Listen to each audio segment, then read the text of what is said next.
Hey there, seekers of wisdom and believers alike. Ever wondered why Satan once fought for Moses' body? Well, buckle up because today we're unraveling the mystery behind this biblical showdown. Hey beautiful souls, welcome back to the Word of Life, your go-to destination for unraveling the mysteries woven into the fabric of our faith. We're genuinely excited to have you with us today because we're about to embark on a journey that takes us deep into the heart of the Bible, where the extraordinary life of Moses meets celestial conflict. So, grab your metaphorical popcorn, settle into that comfy chair, because in this episode, we're diving into the enigmatic tale of Moses, the Archangel Michael, and the cosmic clash that turned the heavens on their head.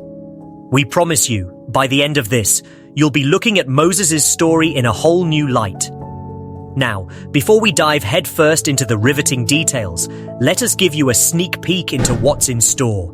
We're talking about burning bushes, celestial showdowns, and the kind of divine encounters that will leave you in awe. This isn't just a history lesson, it's an exploration of the spiritual realm, where the supernatural intersects with the lives of mere mortals. So, whether you're a seasoned Bible enthusiast or just starting to dip your toes into the vast ocean of biblical narratives, this episode is for you.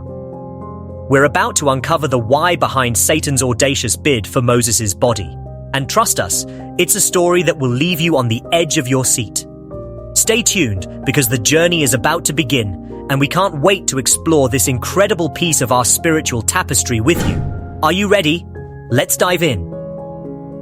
Now, let's take a stroll down the corridors of time and immerse ourselves in the captivating life of Moses, a journey that reads like a divine epic. Picture this: a baby set afloat on the Nile River, destined for greatness. Miraculously spared from Pharaoh's decree, Moses grew up to be a central figure in the grand tapestry of God's plan. His life wasn't just a series of events, it was a divine narrative penned by the hand of God. From the burning bush, where God revealed himself in a flame yet unconsumed, to the awe-inspiring moments on Mount Sinai, Moses became a conduit for the Almighty's divine intervention. Exodus 3 verse 2 reads, "And the angel of the Lord appeared to him in a flame of fire out of the midst of a bush. He looked, and behold, the bush was burning, yet it was not consumed."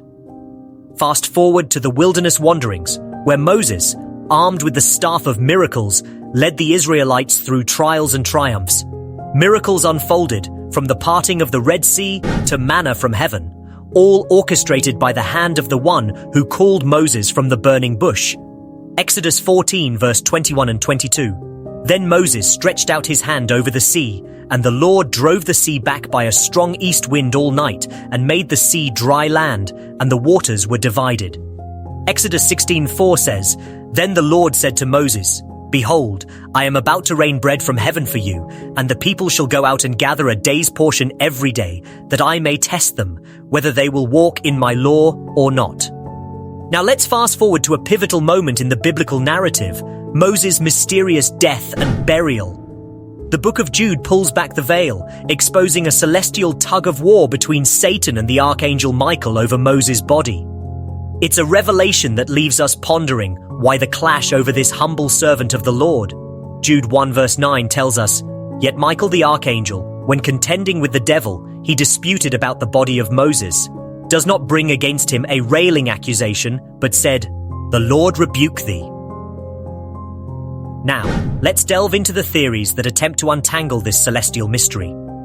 Are you ready to journey deeper into the heart of this divine drama? Stay with us. The revelations are about to unfold. 1. Moses' sins. Now, let's dig into the first theory, a theory that places Satan as the accuser of the brethren, casting a shadow over Moses' past sins. Picture this: Moses, chosen by God, yet not immune to the struggles of the human condition. One pivotal moment that surfaces in this theory is the incident at Meribah, a moment where Moses, chosen to lead God's people, faced a personal struggle. The frustration and pressure boiling over led to an act that echoed through the ages. Numbers 20 verse 10 and 11 says, "Then Moses and Aaron gathered the assembly together before the rock, and he said to them, Hear now, you rebels, shall we bring water for you out of this rock?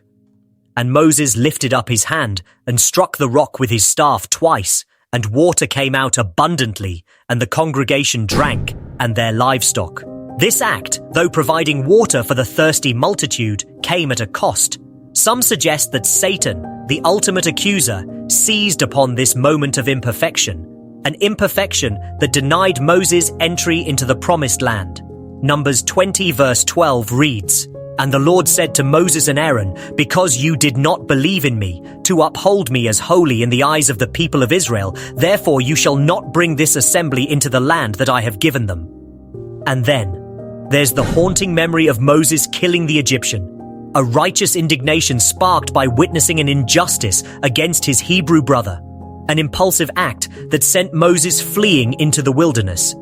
Exodus 2 verse 11 and 12 reads, "One day when Moses had grown up, he went out to his people and looked on their burdens, and he saw an Egyptian beating a Hebrew, one of his people. He looked this way and that, and seeing no one, he struck down the Egyptian and hid him in the sand." These moments of imperfection, whether at Meribah or in the heat of injustice, become the battleground for Satan's accusations.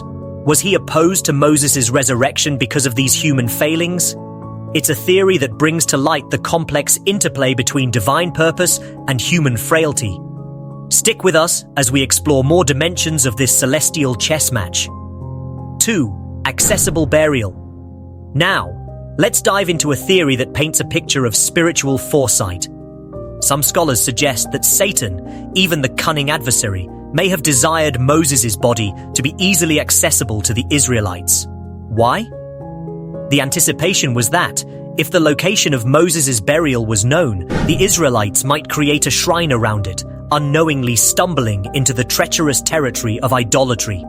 Imagine this: a revered leader like Moses, a man who had been a conduit for God's miracles and messages, now at risk of becoming an object of misplaced devotion. The danger lay not in honoring Moses, but in the potential shift from venerating the man to worshipping the created rather than the creator. In the history of the Israelites, we've witnessed moments of faltering faith where they swayed towards idol worship despite witnessing divine wonders. God, in his omniscient wisdom, recognized this vulnerability. To safeguard his people from falling into the pitfall of idolatry, he chose to conceal the burial site of Moses. Deuteronomy 34 verse 6 tells us, "And he buried him in a valley in the land of Moab, over against Bethpeor. But no man knoweth of his sepulchre until this day." The divine act of concealing Moses' burial site serves as a strategic move to protect the Israelites from the potential spiritual pitfalls of idol worship. In this way, God's infinite wisdom orchestrates not just the life and miracles of Moses, but also the mysteries surrounding his death, ensuring that the focus remains on the Creator rather than the created. 3. Anticipating God's plan. Now, let's delve into the intriguing possibility that Satan, in his ever-scheming nature, might have been trying to get ahead of God's divine plan. Picture this cosmic chess match. Satan, aware of the prophetic threads woven into Moses' legacy, anticipates a grand unveiling of God's plan for this humble servant. We know Moses made a profound reappearance during the Transfiguration, standing alongside Elijah, another biblical giant, in the radiant presence of Jesus. Could Satan have sensed this impending manifestation of God's glory and sought to throw a wrench into the divine gears before the grand unveiling? Matthew 17 verse 1-3 says, "Now after 6 days Jesus took Peter, James and John his brother, led them up on a high mountain by themselves, and he was transfigured before them. His face shone like the sun, and his clothes became as white as the light. And behold, Moses and Elijah appeared to them, talking with him." This cosmic showdown might have been Satan's attempt to disrupt the divine narrative, to cast a shadow over the glorious revelation that awaited on that mountain. Perhaps he sought to muddy the waters, to create chaos and confusion, undermining the significance of Moses' appearance in the Transfiguration, a moment that affirmed the continuity of God's redemptive plan. What's clear is that Moses, titled simply as the servant of the Lord, experienced God in unparalleled ways, with his face shining so brightly that others couldn't bear to look. Lessons in humility, meekness, and the authority of the Lord abound in this extraordinary narrative. And there you have it, folks. The riveting tale of why Satan once vied for Moses' body. If you found this as mind-blowing as we did, you won't want to miss our next video where we delve even deeper into the mysteries of the Bible. So, hit that next video button, keep seeking the word of life, and let's keep this conversation going. Until next time, stay blessed and stay curious.